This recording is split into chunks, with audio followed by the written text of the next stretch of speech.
La traque à la fraude fiscale et sociale risque de se durcir en Guadeloupe. Le comité opérationnel contre la fraude s'est réuni aujourd'hui autour de Jeanne-Marie Prost, la déléguée nationale, afin de cibler les actions de lutte contre le travail illégal. Le niveau de fraude trop important en Guadeloupe entraîne une concurrence déloyale qui met à mal les commerçants honnêtes. Regardez.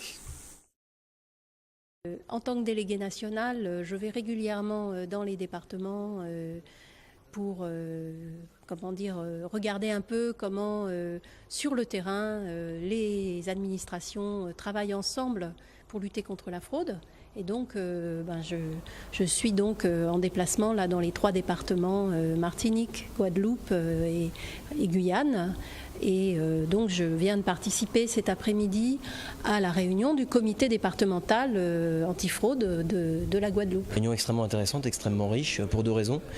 Déjà parce que la déléguée nationale à la lutte contre les fraudes est venue appuyer notre travail, nos travaux dans le cadre de la lutte antifraude.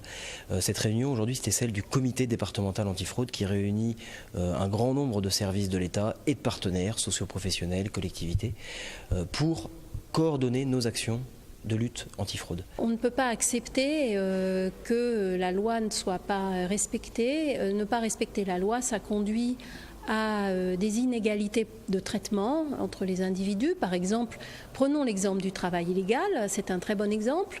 À terme, si tout le monde fait du travail illégal, il n'y a plus de système de protection sociale, puisque si plus personne ne paye de cotisation, il n'y aura plus de protection sociale.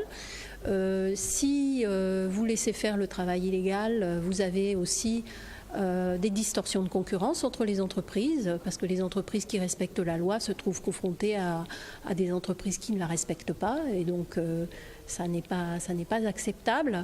Et donc vraiment les enjeux de la lutte contre la fraude en termes d'équité, en termes de cohésion sociale et aussi en termes de modèle social, ce sont des sujets vraiment qui je crois sont très très importants. La fraude est très importante en Guadeloupe.